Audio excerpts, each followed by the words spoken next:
हा पण एक सुंदर श्लोक आहे. मगाशी म्हणाले तसं सॉफ्ट स्किल कसं शिकवलं जातं संस्कृत सुभाषितांमधून त्याचं एक छान उदाहरण आहे हे सुभाषित. प्रियवाक्यप्रदानेन सर्वे तुष्यन्ति जन्तवः तस्मात् प्रियं हि वक्तव्यं वचनैका दरिद्रता. प्रियवाक्यप्रदानेन म्हणजे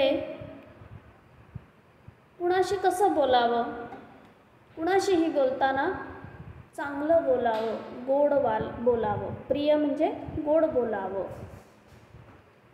आणि त्यामुळे काय होतं, सर्वे जंतवः, जंतवः म्हणजे जंतू म्हणजे जीवजंतू नाही म्हणायचं आहे, माणसं म्हणायचं आहे.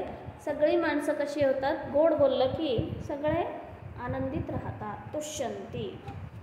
त्यामुळे नियम काय तर कसं बोलावं, तस्मात् प्रियं हि वक्तव्यम, त्यामुळे फक्त प्रियच बोलावं. कारण का, वचन आहे का दरिद्रता, चांगलं बोलण्याने आपलं आर्थिक वगैरे काही नुकसान होणार आहे का, नाही होणार आहे. मग बोलण्यामध्ये दारिद्र्य कशाला ठेवायचं, हे चांगलं असे स्तुतीपाठक खूप असतात, ते आवडतं लोकांना.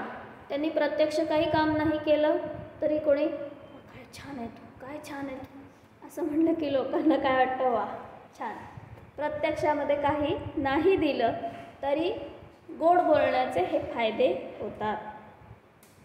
त्यामुळे सुभाषितकार काय म्हणतात की म्हणून माणसाने नेहमी छान गोड बोलावं.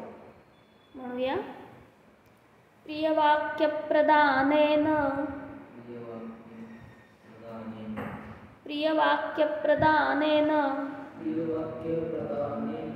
सर्वे तुष्यन्ति जन्तवः, सर्वे तुष्यन्ति जन्तवः, सर्वे तुष्यन्ति जन्तवः, सर्वे तुष्यन्ति जन्तवः. तस्मात् प्रियं हि वक्तव्यं, हि वक्तव्यं, तस्मात् प्रियं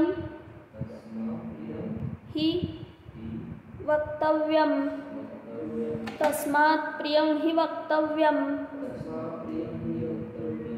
वचने का दरिद्रता, वचने का दरिद्रता. परत एकदा म्हणूया, प्रियवाक्यप्रदानेन सर्वे तुष्यन्ति जन्तवः,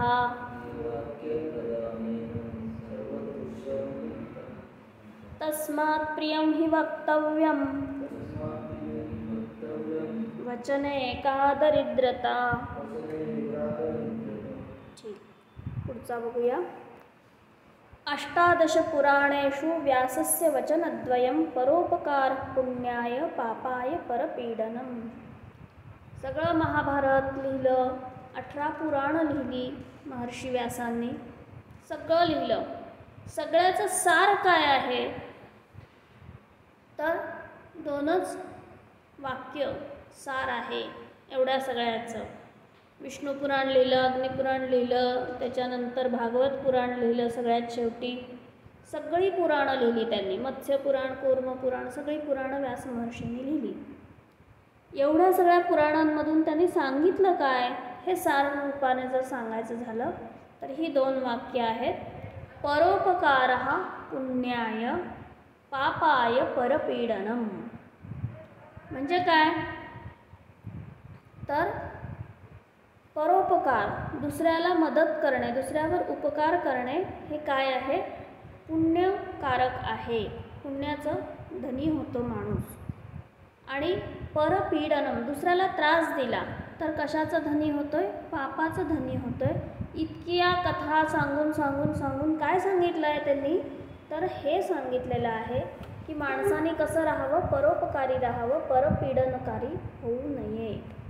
अष्टादश, अष्टादश म्हणजे 18 पुराणांमध्ये व्यासांनी 2च गोष्टी सांगितली, 2 वचन सांगितली.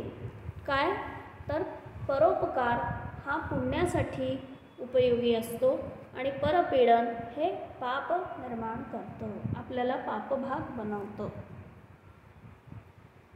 ठीक, म्हणूया अष्टादश पुराणेषु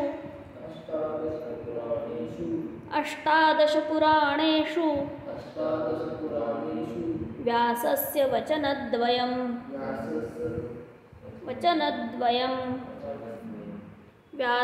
वचनद्वयं परोपकारः पुण्याय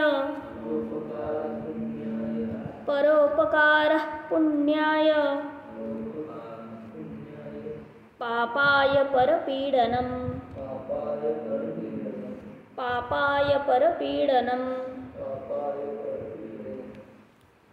परत एकदा म्हणूया.